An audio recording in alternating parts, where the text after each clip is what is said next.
নিরাপত্তার নিশ্চয়তা পেলে দেশে ফিরে বিচারের মুখোমুখি হতে প্রস্তুত সাকিব। স্বাভাবিক প্রক্রিয়ায় সুযোগ নেই বললেন ক্রীড়া প্রতিমন্ত্রী। 3 দিনের প্রস্তুতি ম্যাচে পরাজয়ের শঙ্কায় বাংলাদেশ। কাল প্রথম টি-20তে মালয়েশিয়ার মুখোমুখি এইচপি দল। বুধবার আসছে হামজা জামালদের নতুন জার্সি। কাপড়ের মানের সাথে বাড়ছে দামও। ওইটার মেইন ইয়েটা হচ্ছে একটা প্লেয়ার যখন নিরাপদ হয়ে যায়। নিরাপত্তার নিশ্চয়তা পেলে দেশে ফিরে বিচারের মুখোমুখি হতে প্রস্তুত ক্রিকেটার থেকে রাজনীতিবিদ বনে যাওয়া সাকিব আল হাসান। জটিলতা কাটাতে কথা বলতে চেয়েছিলেন বর্তমান প্রধানমন্ত্রী তারেক রহমানের সাথে। রয়টার্সকে দেওয়া সাক্ষাৎকারে জানিয়েছেন 2027 বিশ্বকাপ খেলে অবসরে যেতে চান, তবে রাজনৈতিক অবস্থার বিবেচনায় স্বাভাবিক প্রক্রিয়ায় সাকিবের দেশে ফেরার সুযোগ নেই বললেন ক্রীড়া প্রতিমন্ত্রী আমিনুল হক। 36 জুলাই শেখ হাসিনা ভারতে পালিয়ে যাওয়ার পর আর দেশে ফেরেননি আওয়ামী লীগের সংসদ সদস্য ও জাতীয় দলের ক্রিকেটার সাকিব আল হাসান। বিগত অন্তর্বর্তী সরকারের আমলে চেষ্টা করেও পাননি গ্রিন সিগন্যাল।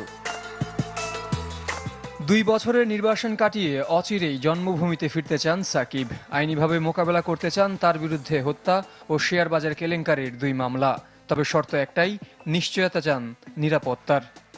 আমি জানি আমি কিছুই করিনি, এগুলো হাস্যকর মামলা। সরকারের কাছ থেকে যদি এই ছাড়পত্র পাই যে আমার নিরাপত্তা নিশ্চিত করা হবে। বাস্তবতা কঠিন হলেও জাতীয় দলের জার্সিতে মাঠ থেকে অবসর নিতে চান বাংলাদেশ অলরাউন্ডার। খেলতে চান 2027 বিশ্বকাপ। আমি বেশিরভাগ ফ্র্যাঞ্চাইজি লিগেই খেলছি, এখনও খেলাটা উপভোগ করি, ভালো খেলছিও, কিন্তু এই মুহূর্তে বয়স আমার পক্ষে নেই, তাই আমি খুব বেশি দিন অপেক্ষা করতে পারবো না।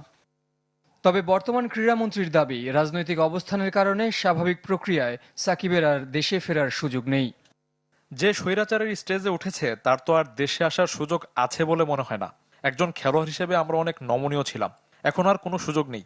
সে যদি আসে তাহলে আইনি প্রক্রিয়ার মধ্য দিয়েই আসতে হবে। শ্রীলঙ্কায় বসে রয়টার্সের ভারতীয় সাংবাদিককে দেওয়া সাক্ষাৎকারে সাকিব জানিয়েছেন তার ব্যাংক অ্যাকাউন্ট ফ্রিজ করে রাখায় পরিবার নিয়ে কিছুটা অর্থকষ্টে ভুগছেন। জানাবো বাংলাদেশ দলের অস্ট্রেলিয়া সফরের খবর। 3 দিনের প্রস্তুতি ম্যাচে পরাজয়ে চোখ রাঙাচ্ছে টিম টাইগার্সকে। দ্বিতীয় দিন শেষে 73 রানে পিছিয়ে টাইগাররা। দ্বিতীয় ইনিংসের সংগ্রহ 2 উইকেটে 19 রান। প্রথম ইনিংসে ক্রিকেট অস্ট্রেলিয়া একাদশ 355 রানে গুটিয়ে যায়। বল হাতে এদিন আলো ছড়িয়েছেন পেসার হাসান মাহমুদ। 3 দিনের প্রস্তুতি ম্যাচ, প্রতিপক্ষ আনকড়া খেলোয়াড়দের নিয়ে গড়া ক্রিকেট অস্ট্রেলিয়া একাদশ। তবুও দ্বিতীয় দিন শেষে হারের শঙ্কায় টিম বাংলাদেশ। বল হাতে কোরি রৌকি চৌলির পর ব্যাট হাতে ব্যবধান গড়ে দিয়েছেন টিগ উইলি। এই মিডল অর্ডার ব্যাটারের সেঞ্চুরিতে প্রথম ইনিংসে প্রায় 100 রানের লিড নিয়েছে স্বাগতিকরা। 2 উইকেটে 51 রান নিয়ে দ্বিতীয় দিন শুরু করে ক্রিকেট অস্ট্রেলিয়া একাদশ। তখনও 212 রানে এগিয়ে টাইগাররা।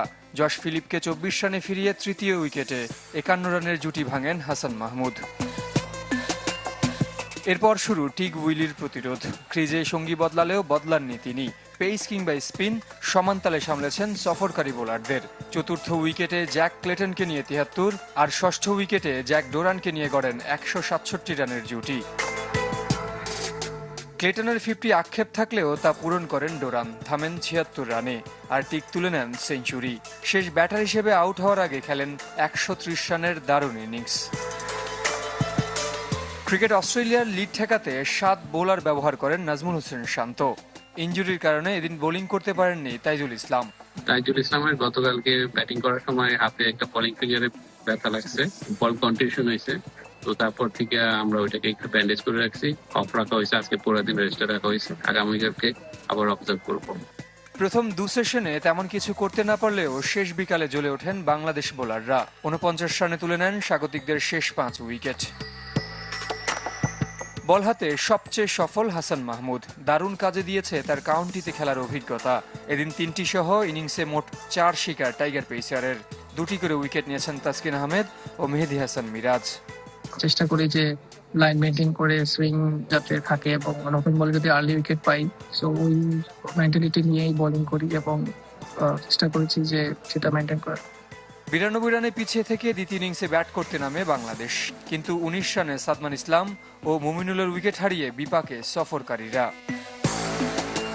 এর আগে মেহেদী হাসান মিরাজের সেঞ্চুরিতে 263 রানে থামে বাংলাদেশের প্রথম ইনিংস।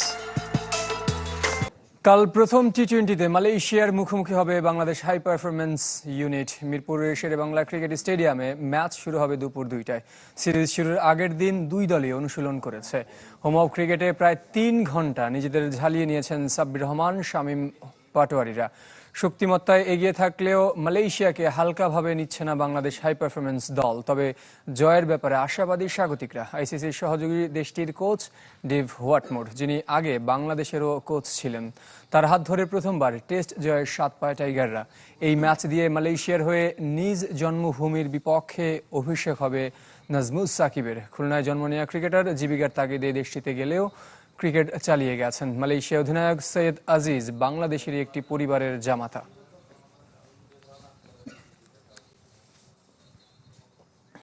12 আগস্ট উন্মোচিত হবে বাংলাদেশ ফুটবল দলের নতুন জার্সি। উন্নত মানের ফেব্রিকে দ্রুততম সময়ে ঘাম শুকিয়ে যাবার প্রতিশ্রুতি দিয়েছে কিট পার্টনার দৌড়। একাধিক ডিজাইনারের কনসেপ্ট নিয়ে হয়েছে চূড়ান্ত ডিজাইন। সাদার আদলে হোম আর সবুজের আধিক্যে হবে অ্যাওয়ে জার্সি। কাপড়ের মান বাড়ায় বাড়তে যাচ্ছে জার্সির দামও। ফয়জুল ইসলামের রিপোর্ট। 1 বছরের বেশি সময় একই জার্সিতে খেলছেন হামজা জামালরা। অবশেষে বাংলাদেশ দলের নতুন ডিজাইনের জার্সি উন্মোচন করতে যাচ্ছে কিট পার্টনার দৌড়। 12 আগস্ট ফুরবে অপেক্ষা। এবারের বড় চমক কাপড়ের মান। 12 তারিখ ডেট ফিক্স হয়েছে। আমরা হোম অ্যাওয়ে এবার দুইটা একসাথেই ছেড়ে দিব, যেহেতু আমাদের বড় দুইটা খেলা আছে, ট্রাই নেশন আর সাফা হবে।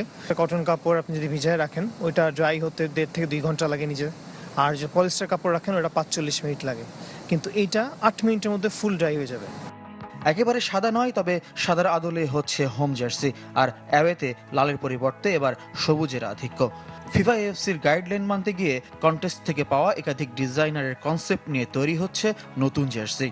সবার থেকে ছোট ছোট জিনিস নিয়ে টোটাল আমরা কাউন্ট করেছি 34 জনের ভিন্ন ভিন্ন জিনিস নিয়ে এই ডিজাইনটা করা। অবশ্যই রেগুলেশন আর আমাদের নিজেদের ইনপুট তো আছেই, বাট এইবার একজন বলতে কেন ডিজাইনার না, এটা সবাই এটা ডিজাইন এইবার। হোম ও অ্যাওয়ের পাশাপাশি ট্রেনিং, ট্রাভেল সহ অন্যান্য কিটও এবার বিক্রি করবে দৌড়। সাফ চ্যাম্পিয়নশিপকে কেন্দ্র করে বিগত সময়ের তুলনায় দ্বিগুণ জার্সি বিক্রির লক্ষ্য প্রতিষ্ঠানটির। জার্সিগুলি আছে। বাংলাদেশ দলের সবশেষ জার্সি 1400 টাকায় বিক্রি করেছে দৌড়। নতুনটির মূল্য বাড়তে পারে 200 টাকার মতো। নানা আলোচনার সমালোচনার পর একটু স্বস্তিতে জিয়ানি ইনফান্তিনো। ইউরোপ, আমেরিকা ও এশিয়ার বিরোধিতার পরও আফ্রিকাকে পাশে পেয়েছেন ফিফা সভাপতি। সাথে তার প্রতি সমর্থন জানিয়ে বিবৃতি দিয়েছে আর্জেন্টিনা ও মেক্সিকান ফুটবল। তবে ইনফান্তিনোর পদত্যাগ দাবি করেছে নরওয়ে। ইউরোপ, উত্তর আমেরিকা ও এশিয়ার অবস্থান যখন ইনফান্তিনোর বিরুদ্ধে, তখন ঠিক উল্টো পথে হাঁটল আফ্রিকা। বৃহস্পতিবার কনফেডারেশন অফ আফ্রিকান ফুটবলের নির্বাহী সভায় ফিফা সভাপতির প্রতি সমর্থন জানিয়েছে কমিটি। সঙ্গে কনফেডারেশন সভাপতি প্যাট্রিস মোতসেপে আফ্রিকান ফুটবল উন্নয়নে ইনফান্তিনোর অবদানের জন্য কৃতজ্ঞতাও প্রকাশ করেন। কাফ নির্বাহী কমিটিতে সর্বসম্মতভাবে ফিফা সভাপতি জিয়ানি ইনফান্তিনোর প্রতি আমরা সমর্থন পুনর্ব্যক্ত করছি।